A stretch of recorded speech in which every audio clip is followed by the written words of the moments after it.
Here's my heart, oh, take and seal it for the courts above.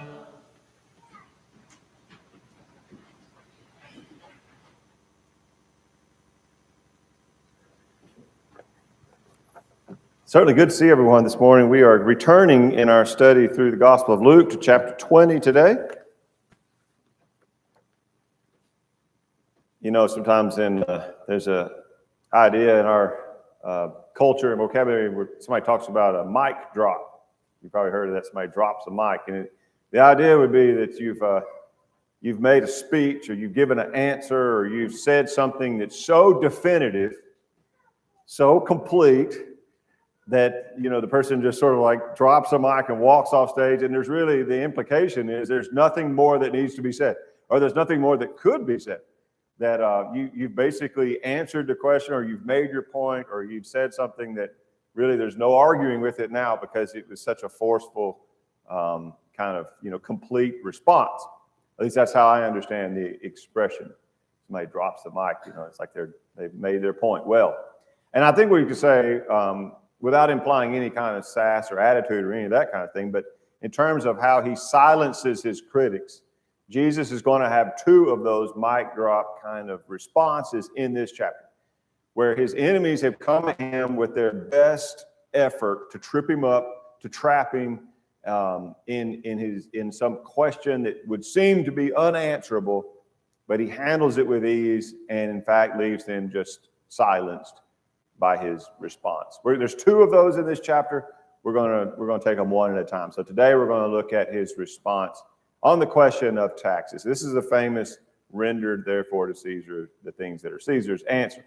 So let's look at the context of that and really what the question was, how Jesus answered the question, and really a deeper meaning that's there in his response. The setting of this is that the Jews are doing their best to trap Jesus, the leaders of the Jews in particular. They had already started, at the beginning of the chapter, it begins with a disingenuous question where they said, tell us by whose authority you do these things and who gave you this authority.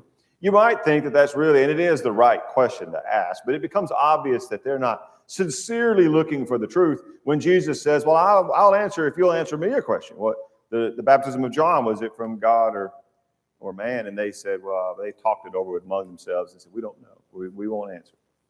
And so now it becomes obvious that they weren't really being sincere in their question. They were just trying to trip Jesus up. And so he tells a parable against them.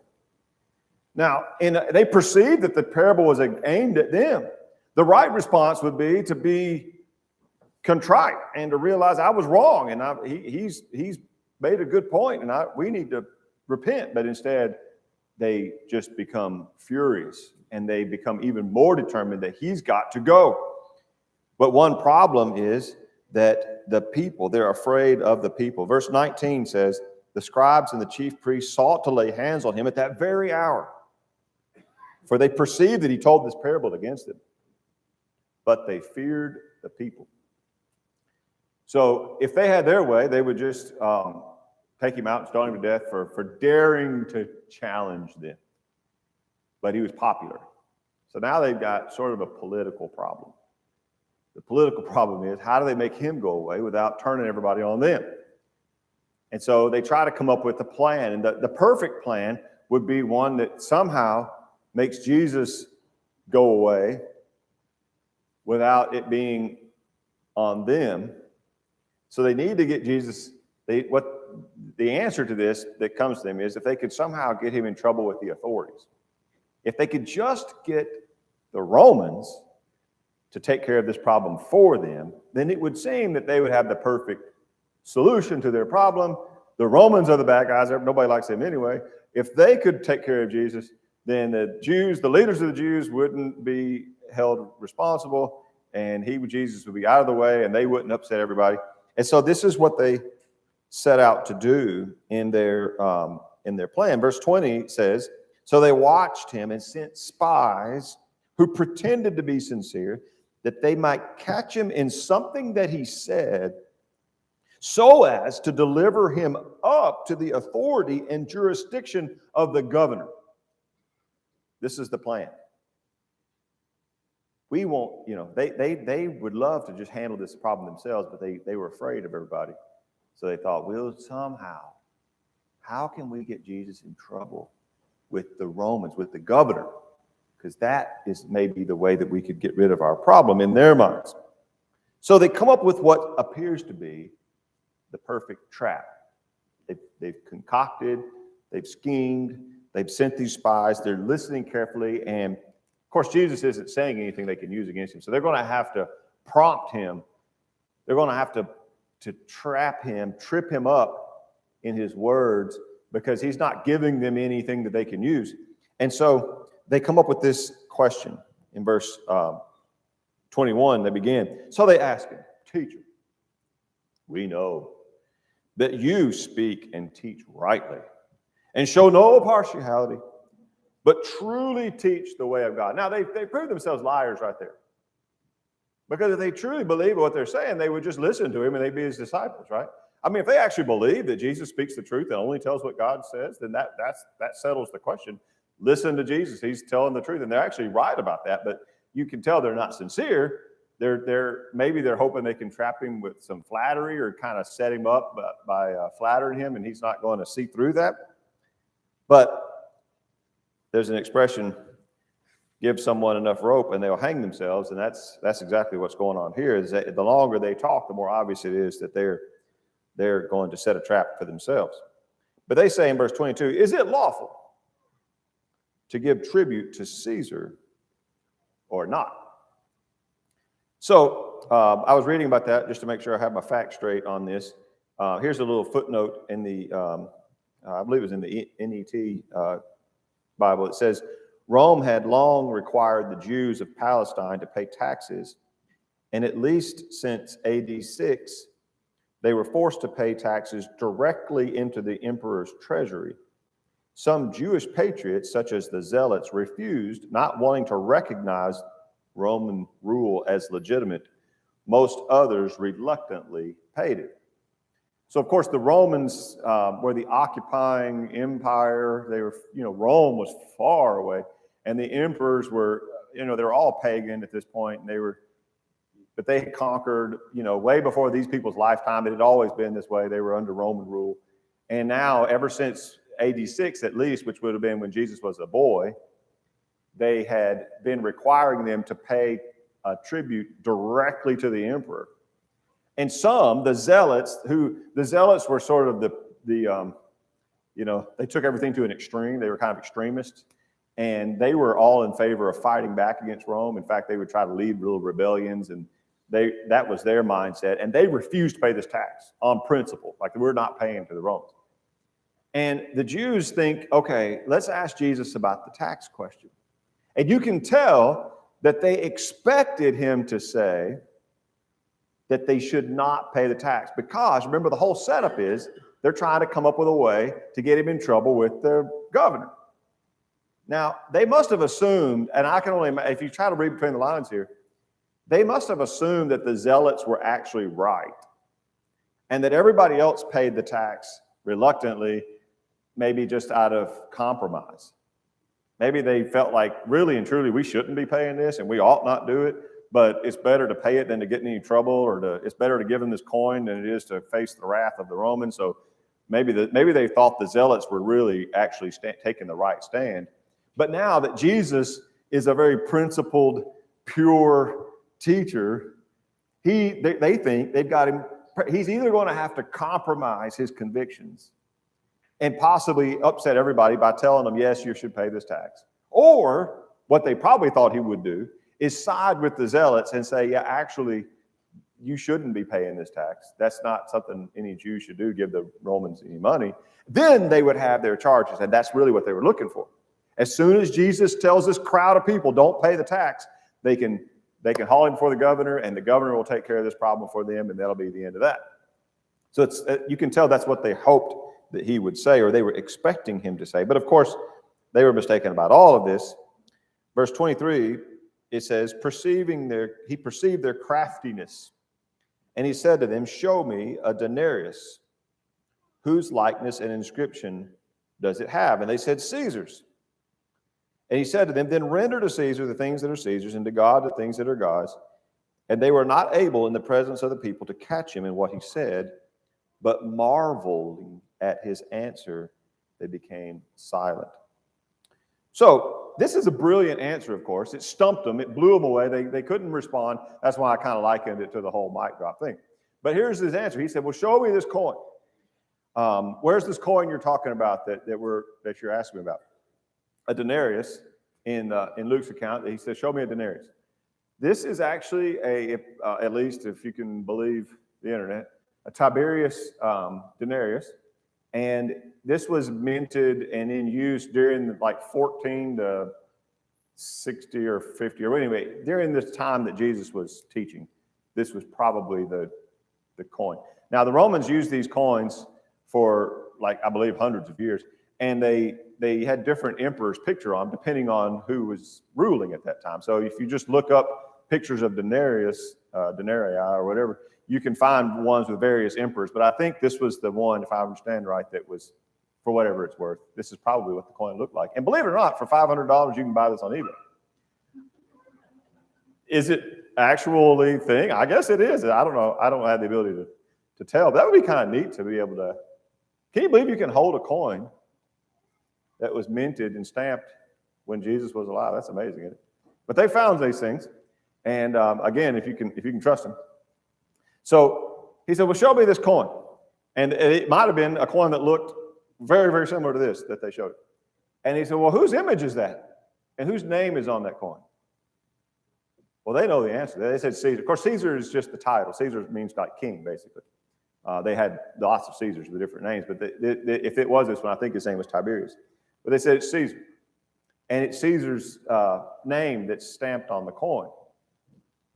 And then for Jesus, that makes this an easy question. Then, okay, if that coin's got Caesar's picture and name on it, then if he tells you to give it to him, you need to give it to him. It belongs to him, basically, or he has a claim to it. In other words, these Jews were using Roman currency, and they didn't have any problem with having it. I wonder if that guy was a little embarrassed, whoever pulled it out of his pocket. He said, show me the coin. They had these coins. I mean, they used them to buy and sell and do business. They were using Roman currency that was produced and stamped and given to them, issued by the Romans. And so Jesus makes the point that if this is a Roman coin that, is part of the government currency, the government has a right to tell you to give them some of it. They didn't have any answer to that. Just on the tax question alone, let's go to Romans chapter 13 as Paul kind of expounds on this for Christians. The basic principle that Jesus teaches is still in effect and is still true today, and perhaps we need to be reminded from time to time about this. Romans 13, beginning in verse 1. We'll read down through verse 7. Let every person be subject to the governing authorities, for there's no authority except from God. Those that exist have been instituted by God. Therefore, whoever resists the authorities resists what God has appointed. Those who resist will incur judgment. For rulers are not a terror to good conduct, but to bad. Would you have no fear of the one who's in authority? Then do what is good, and you will receive his approval, for he is God's servant for your good. But if you do wrong, be afraid, for he does not bear the sword in vain. For he is the servant of God, an avenger who carries out God's wrath on the wrongdoer. Therefore, one must be in subjection, not only to avoid God's wrath, but also for the sake of conscience. For because of this, you also pay taxes, for the authorities are ministers of God, attending to this very thing. Pay to all what is owed to them, taxes to whom taxes are owed, revenue to whom revenue is owed, respect to whom respect is owed, honor to whom honor is owed. Let's just take this as a reminder that it is a Christian obligation to pay our taxes, to pay our revenues, to pay respect to the government. They were hoping that they could accuse Jesus of leading some kind of rebellion or going against the government, and he didn't. Even though he was King of Kings and Lord of Lords and created everything, he recognized and told them to recognize the authority of Rome and Rome's rightful claim on their money as part of taxing. And Paul reiterates that here to the church at Rome, ironically, writing to the Christians there, but this would be a rule for everyone, that governments, wherever they may be, are authorized by God to exist. It is God's intention that human beings on planet Earth have rule and law and order. That's God's plan for us. And that governments have the right to make laws and to punish people that do wrong. And that's God's plan. And those governments need money to basically do their function. So this is why, as God-fearing people, we do pay taxes to the government, whoever they may be. Whether we like them or not, we pay taxes to them. That's because we honor and respect God, not because we necessarily agree with them, but because we honor and respect God, because God has an authority that's higher than their authority. Now, for young people, if you don't know this already, you will find out as you grow up and enter the world that people figure out ways to get out of paying taxes. Now, there's legal ways to do that. I mean, in other words, the IRS provides ways to reduce the amount of taxes you owe. If you invest in a business and there's expenses with that business, they allow you to deduct. There's all kinds of tax things you can do that are totally legit and legal and appropriate to try to avoid paying taxes. And everybody, I would say, should do that. Why would you want to pay more than you have to pay, right? But you should pay what you owe. And who gets to define that? The government does. But there's plenty of people who look for ways to not pay taxes. But a Christian, it is a principle that we live by, that we recognize the authority of God and we pay taxes and we pay what we owe. And we do that out of conscience as well as because we don't want to incur God's wrath. So we do that. Your conscience knows if you're paying what you owe or not. So that's something that we should do. Now, some people try, like the Zealots, to reject that on principle. Well, I don't agree with what the government is doing. I don't like how they use my taxes. I don't feel right about what they're doing. But do you think that Jesus agreed with everything the Roman government was doing? Or that Paul agreed with everything the Roman government did? Absolutely not. I mean, there's no way. If you look at what the Romans were up to, they were very corrupt. And so that's not the point.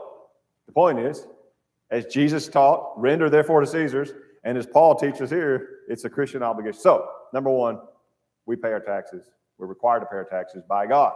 And that's one point to take away from this.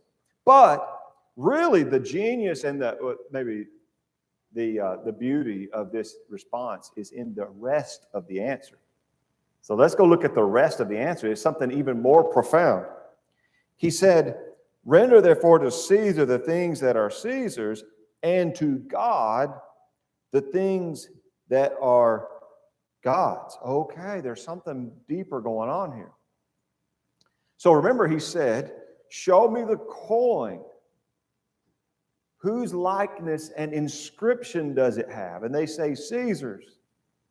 He said, okay, then give Caesar what's Caesar's. But what's the rest of the statement? And to God, the things that are God's. So what was his argument for why Caesar can claim this coin? It was because Caesar stamped his image on it and he has his name written on it. And therefore, because this has his image stamped and his name written on it, he can claim it. And then he says, now also do the same thing for God. So what's the corresponding thing? What has God's image stamped on it? Be us, wouldn't it? In fact, we know from the very beginning, back in Genesis 1, let's turn back there and look. Genesis 1, beginning in verse 26, and when God decided to make man, this is what makes us unique among his creation. Genesis 1, beginning in verse 26, on the sixth day of creation, then God said, let us make man in our image and after our likeness. Let them have dominion over the fish of the sea and over the birds of the heavens and over the livestock, over all the earth, and over every creeping thing that creeps on the earth. So God created man in his own image. In the image of God, he created him, male and female. He created them. That word likeness there is in the Greek translation of the Old Testament, it's the same word that Jesus is using in Luke 20 when he says, whose likeness and inscription, or it's a very similar word anyway. And so I'm sure that Jesus was referring to this passage in his answer, that if that coin has Caesar's likeness, therefore Caesar has a right to claim it, you and I have God's likeness stamped on us, imprinted on us from creation. Now, just like this coin over here has been kind of marred and lost maybe a lot of its original image, sin does the same thing to us.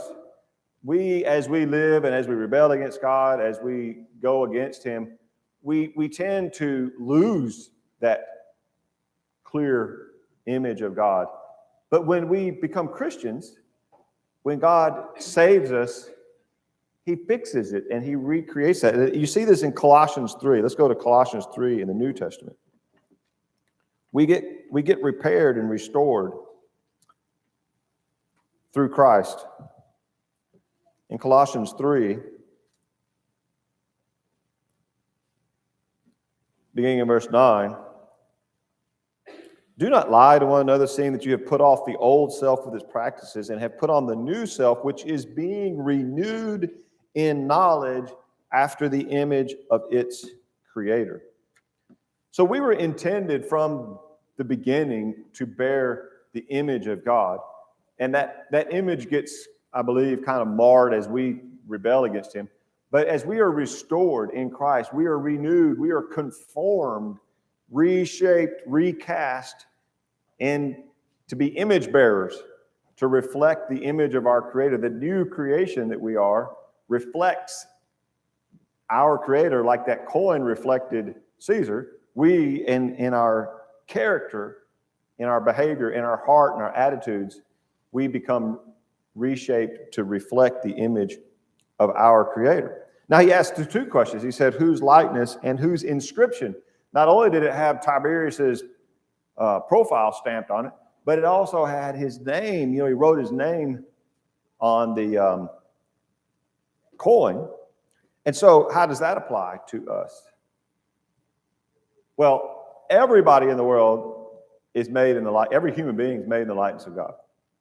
But then there were people like Israel, the Jews, who were God's chosen special people. For us, it's being a Christian.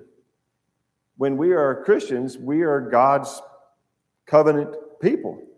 And in a sense, that's like having his name, I believe, written on us. In fact, we wear his name. It's in the name Christian. You see, the name of Jesus is in the name Christian that we wear. Now let's go to 1 Corinthians 6. So especially for Christians, the point about being made in the image of God applies to every human being. But I believe especially for Christians, for God's, in Jesus, to his audience, who are all Jews, it would have applied to them as well. They had God's name stamped on them. And we have, as Christians, God's name stamped on us. 1 Corinthians 6, verse 19 says, do you not know that your body is a temple of the Holy Spirit within you, whom you have from God? So you are not your own. You were bought with a price. So glorify God in your body. God has purchased us.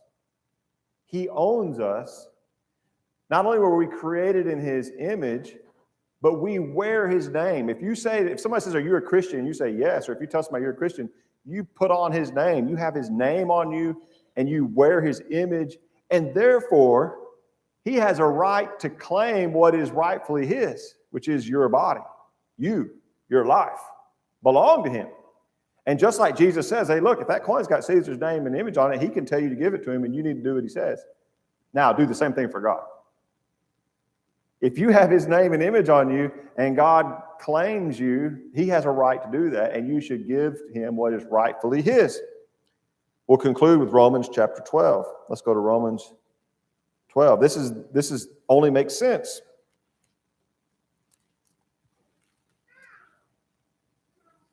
Romans 12, the first two verses. I appeal to you, therefore, brothers, by the mercies of God, to present your bodies as a living sacrifice, holy and acceptable to God, which is your spiritual worship.